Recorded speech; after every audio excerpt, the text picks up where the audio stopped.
Ladies and gentlemen, viewers, I'm Matthias Ofiku, news editor of the Namibian Sun newspaper. Welcome to another exciting edition of the Evening Review. But before we get into tonight's interview, let's first have a look at today's headlines.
We're joined in studio tonight by Mr. Mike Kavekotora, President for Democracy and Progress. Mr. Kavekotora, welcome, sir.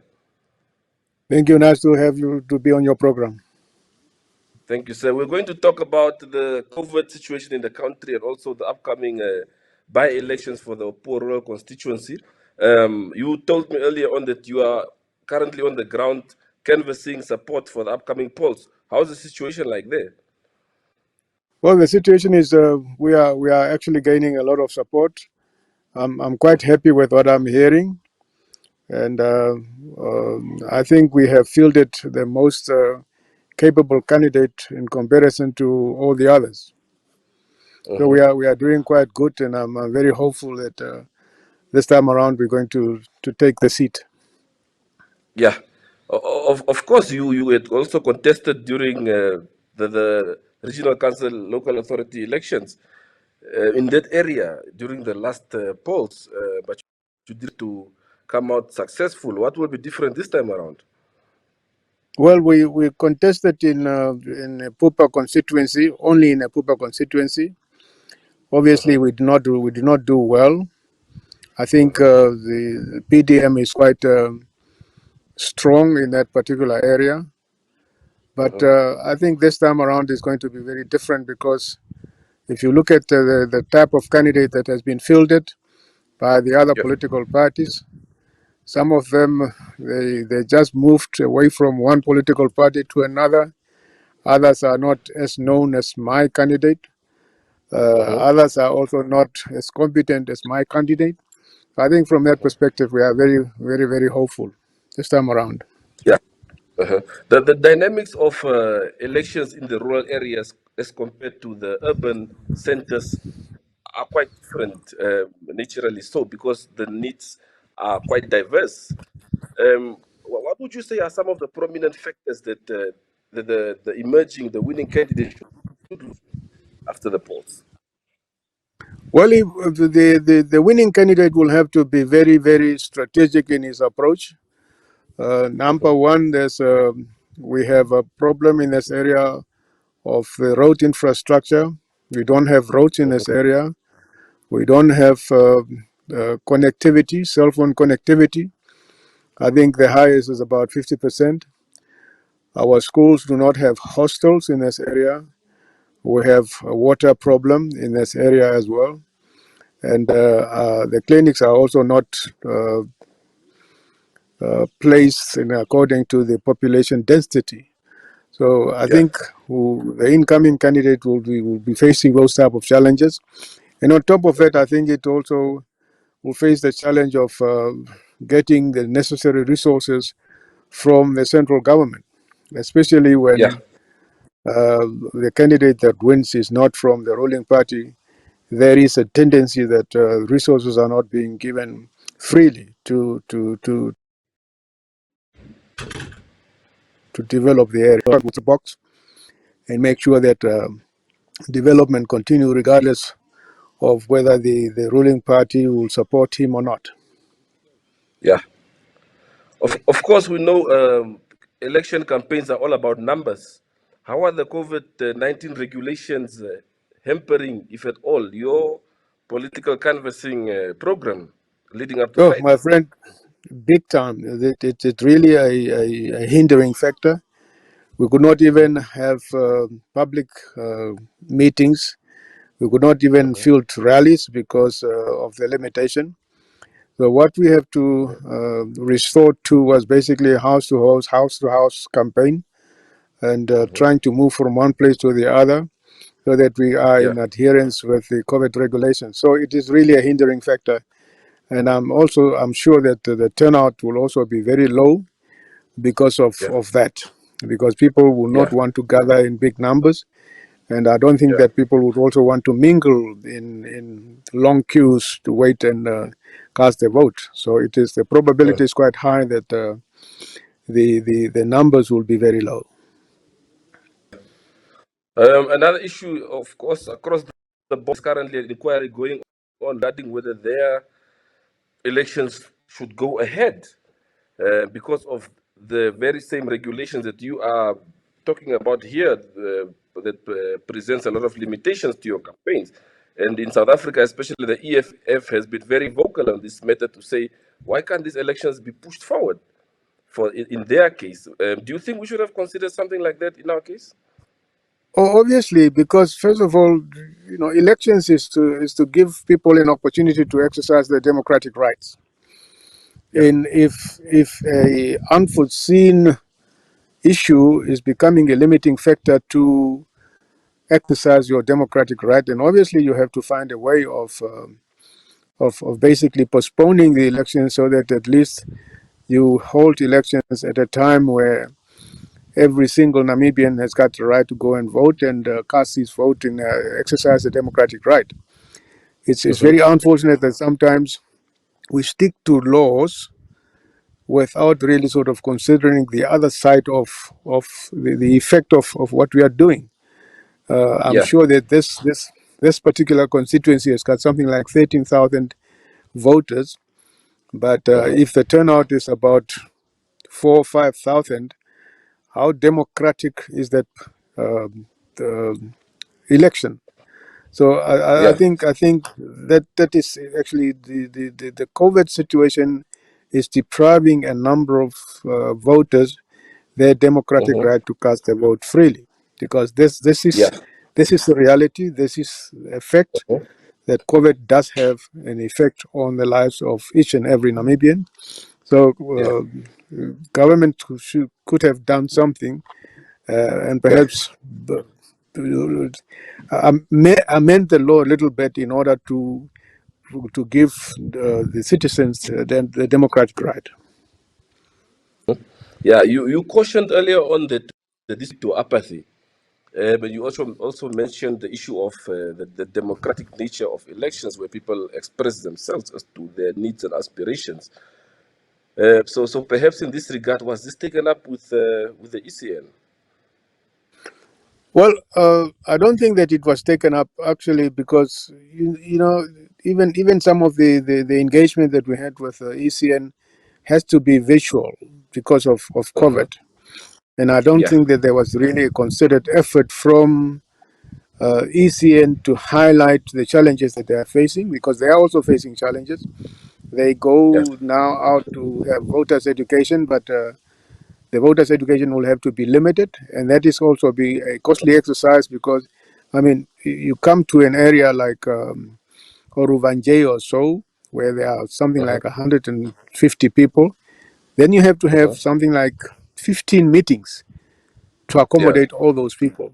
Where would you Uh-huh. have normally you would have gone for one meeting to accommodate 150 people. Now you have to have 15 separate meetings. It's time Uh-huh. consuming.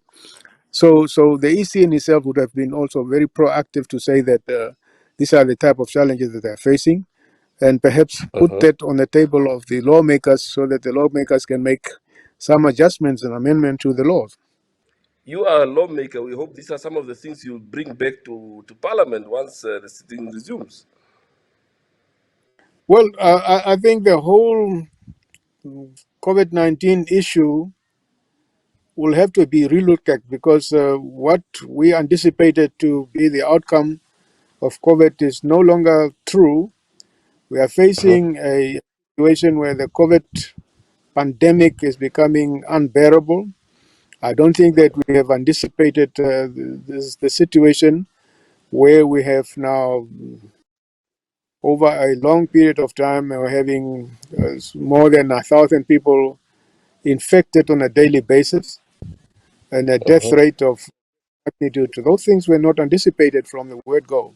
And I think it's about Yeah. time for us as lawmakers to go back to the drawing board and really sort of think outside of the box as to how do we go about to make sure that the effect and the impact of COVID on the lives and the democratic processes of ordinary Namibians is being mitigated. Yeah. Well, yeah. All the best for the upcoming polls. Let's move on to the COVID topic, which is quite topical recently. What is your take on the current status and our fight as a country towards this pandemic? Oh, my friend, first of all, perhaps before I respond to that question, let me just express my condolences to all the people who have lost their loved ones. That include myself, because one of the reasons why I'm here, I actually came here to bury one of my cousins who passed on Yeah. because of COVID. The situation, in my view, is totally out of control. And I believe that it is due to the fact that we did not anticipate the COVID behave the way it did. And therefore, there was no contingency plan in place to make sure that at the end of the day, we really sort of contain the spread of the disease. In the beginning, we were informed by the government that um, they would sort of do a serious testing of something like 300,000 people. That did not materialize. COVID now has become a household name. The vaccine that were introduced, there's a lot of question marks about the effectiveness of the vaccine and what the vaccine actually does to the body of an Yeah. individual who has been vaccinated. The death toll is rising. People are dying on a daily basis. It is alarming. Every single minute, obviously, you receive a message of somebody who died, somebody close to you who died. So I think it's totally out of control. And I think it's because of there was no long-term plan in place that anticipated how COVID would behave. And also, if you listen to some of the utterances of our leaders, it is alarming because the president, for instance, I understand he has not been vaccinated as yet. And when he was interrogated why he was saying that he was not vaccinated because his type of vaccine is not available. And what he mentioned, he said it's got a condition of high blood pressure. Now, if you go back into reality and you ask yourself, how many Namibians suffer from high blood pressure, including myself? Yeah. The president is making such a statement. It basically shows that um, the nation is at risk. Because what Yeah. about those people who are being vaccinated with a vaccine that is not supposed to be vaccinate a person who suffer from high blood pressure? So to me, Yeah. it is an indication that we're not in control. It's an indication that the we don't have the right information as to the effect of the vaccination. I'm told that in 30, for instance, the vaccine or the whole campaign, vaccination campaign in Omusati has been suspended. I'm also told that we don't have enough doses, or the doses has been depleted. You know, Yeah. and then you bring in the social media. The social media is bombarding us with a lot of information, misinformation, and a lot of false information, and so on and so forth. So we are currently confused. And I don't think that there's anybody in government who's trying to allay our fears. in terms of what Yeah. is actually the situation. What is the vaccine supposed to do? I posed questions in Yeah. Parliament also about. I asked the question of the effect of vaccination. What will happen when I'm vaccinated? What does it mean in terms of me infecting another person? What does it mean in terms of the duration of the immunity of my body once vaccinated? And the answers were very dubious. They were not straightforward answers that could put somebody at rest to say, well, at least somebody is really taking care of my health. So we are in a total mess. Honestly, I think some of the warnings that were echoed by people like Dr. Ofiku for us to think more strategic about the whole virus and the spread of the pandemic, it's an opportunity that has been lost. Now we are in a crisis situation, and I think that is where we have to think outside of the current strategy. We have to find another way of getting strategy and start interrogating the question of what did other countries do that has led to the spread of COVID-19. What have Yeah. we not done in our situation that have led to Namibia being categorized as one of the most highly affected countries in the world? You know, Yeah. because obviously we might have we might have done something wrong, because should we have done something right, we could not have been in the situation where we are now. The whole nation is, Yeah. there is fear, there is risk. People are now, you know, grabbing anything. Whenever I say, can you even go and get a cow duck and you know, it will help with COVID, people will do it. Yeah. People are running up and down because they don't know. They don't have, there's no leadership that tells people, and there's no serious campaign that also minimize the false information that is running through the social media. Yeah. Because there must be a counter strategy to minimize and to reduce the effect of false information that's being circulated in social media. And not only with Yeah. saying that that is, but to give people the right information. What is the right information? Why are, I mean, the minister and the president? Because the president, in my view, just fueled the situation. Because if you say, I'm not vaccinated because my vaccine is not here yet, I'm going to get my vaccine from Johnson and Johnson or whatever, you are actually saying that the people who have been vaccinated who are in a similar situation are at risk. And if so, why would you allow the nation to be at risk, and you are now protecting your own life? And I'm saying this with you know, with a set heart, because this is in developed countries. I want to give you an example of Ted Kennedy in America. Ted Yeah. Kennedy lost elections because at a point when he was young, the car landed in a river, and the lady got drowned. And the American was saying that if you cannot protect one life, how do you expect to protect 300 million people? That's why Ted Yeah. Kennedy died as a candidate who was losing elections, even though he came from a household of people who were running America over the years.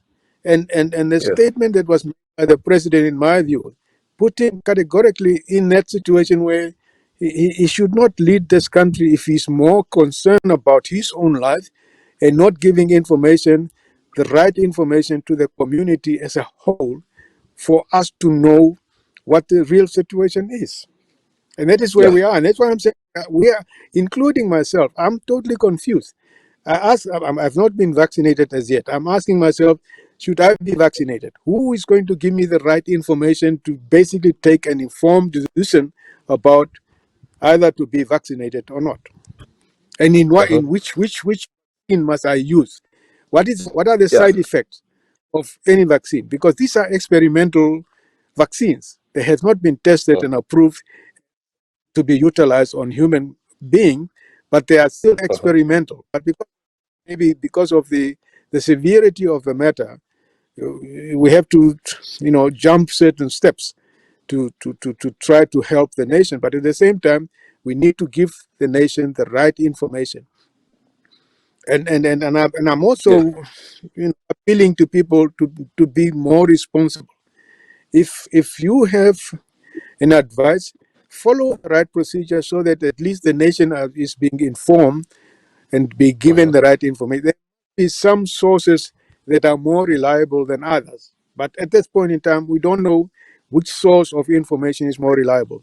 Even the statistics that are being given on a daily basis, you know, where the number of people who died while vaccinated are minimal.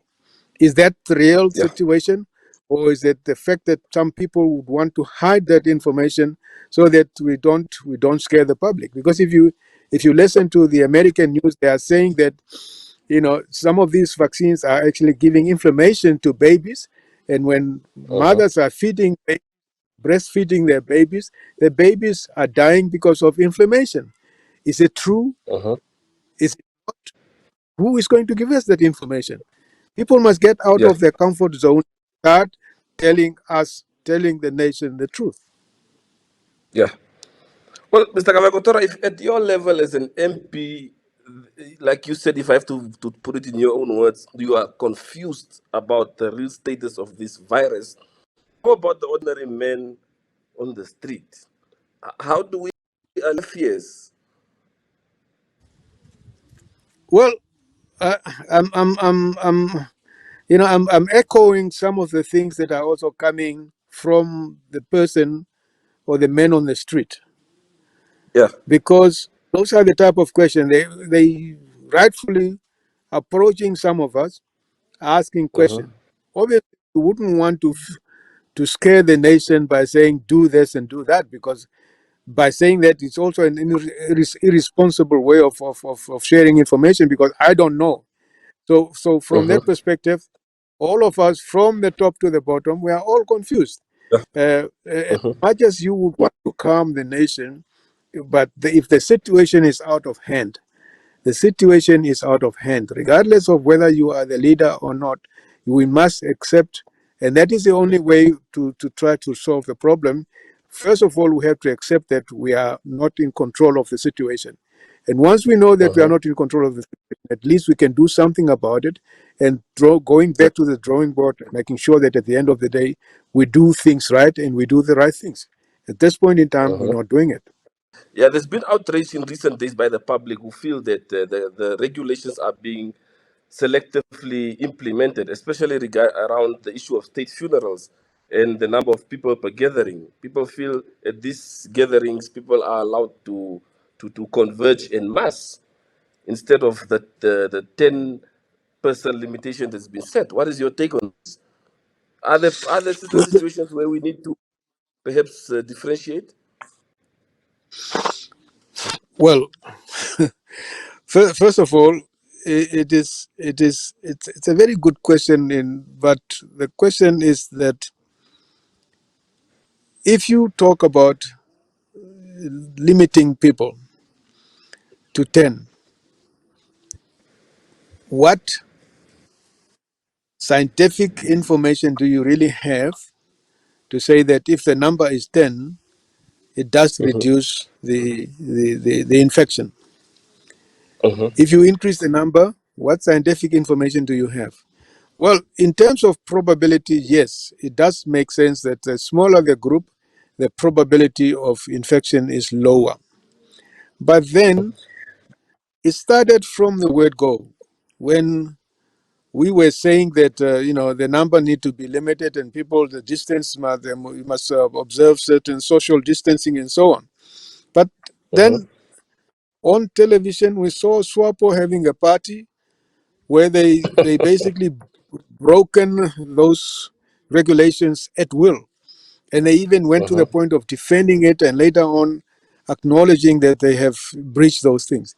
And I must tell you, my friend, that whatever you do as a leader, and especially as a leader of the ruling party, does have an impact on the decision to be taken by an ordinary person. There's no question about Yeah. that. So that is why a leader will have to behave not only in appearance, but also in fact. You need to behave as a leader not to confuse the nation. If there is a good reason why you have to limit the number to 10, then that will have to apply consistently across the board. It Yeah. cannot be 10 in this situation and then 50 in another situation and 2,000 in another situation. That is going to confuse the nation, and the nation will not see your message as being serious.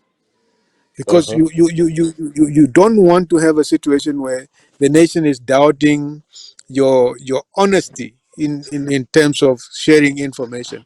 That is why even in parliament, when you limit the number to 10, does it make sense for parliament to have 50 people on the floor? You limit the hours to 2. Does it make sense for parliament to sit for 4 hours instead of the 2?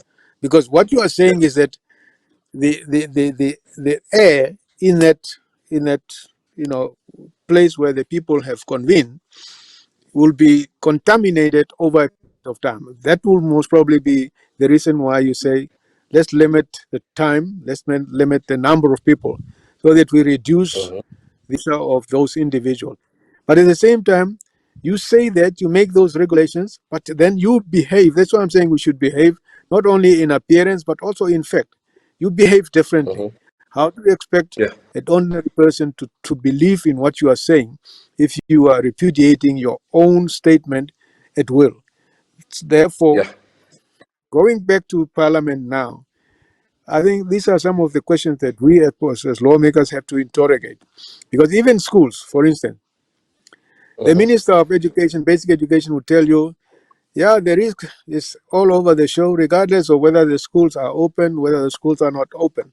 But the fact of the matter still remains that you bring a group of people who are coming from different households who under one roof, and then from there, yes, young people have got a stronger immune system, but then from there you take them back to their mothers who've got a much weaker immune system, and then they infect their mother, they survive, their mother dies, their father dies, and then they become orphan. That is why I'm saying Yeah. we need to think outside of the box. Because if we don't think outside of the box, we'll have a situation where we think we're doing the right things. I would want to urge Namibians to, in a situation like this, to take extra care for themselves until such time the situation get out of control. I hope and I believe that perhaps the whole situation of COVID-19 has also been influenced by the winter situation that we are facing now. There are some basic things that has been proven, not scientifically of course, but that has been proven as working, to make sure that at the end of the day you steam, even if you don't have to steam with some of these substances, but hot Yeah. water, that seems to play a role. You boost your immune system so that whenever you have an attack, at least the virus will find you with a stronger immune system, because it has been proven that the rate of death among young people is quite lower comparative to that of old people and people with conditions. Uh, Making sure that at the end of the day you breathe properly. Breathing properly Yeah. is something that I know for a fact. It is when I was doing karate, we were learning some breathing, katas, to make sure that at least you inhale and use the whole your lungs in full, because a normal individual only utilize your lungs about 40%, and the 60% is just idling there. So I had to Yeah. start breathing exercises, at least for you to enhance your breathing capabilities, and then pray to God And then we Yeah. as lawmakers going back to the drawing and interrogate the question of what has gone wrong. Why are we being Yeah. categorized, classified most severely affected country in the world, basically? What have we done Yeah. wrong? And what have other countries done right? When what can we learn from other countries to make sure that at the end of the day we minimize this unbelievable death that is now roaming this country all over the show. Every single Yeah. minute somebody dies, and are these deaths? Can we find a way of trying to halt this death? And if so, then we have to move to that strategy sooner rather than later. Let Yeah. our medical professionals also give us the right information. Let us have one source of info. Let's have one window of information sharing so that we know when the information is coming from this window is factual. Let's move away from hiding information, because by hiding information, the public will not know what to do and how to go around. On the election issue, I would want to urge here in Opuwo Rural Constituency to go Yeah. out under difficult circumstances, of course, to go out and cast their votes and make sure that this time around they don't vote with their emotions. They use their Yeah. logic to vote, because at the end of the day, I classify these type of elections to be developmental in nature. They are not political. So they must vote for somebody who is prepared to develop this constituency. There's a lot of challenges in this constituency, and I'm sure that if you put the right person in the right position, things will change. I think it's about Yeah. time for us to change to this constituency, so that we are not being classified as one of those marginalized constituencies or regions, for that matter. Yeah. Mr. Kavekotora, thank you very much for your time and all the best for the upcoming elections. Thank you very much. Thank you. Bye bye.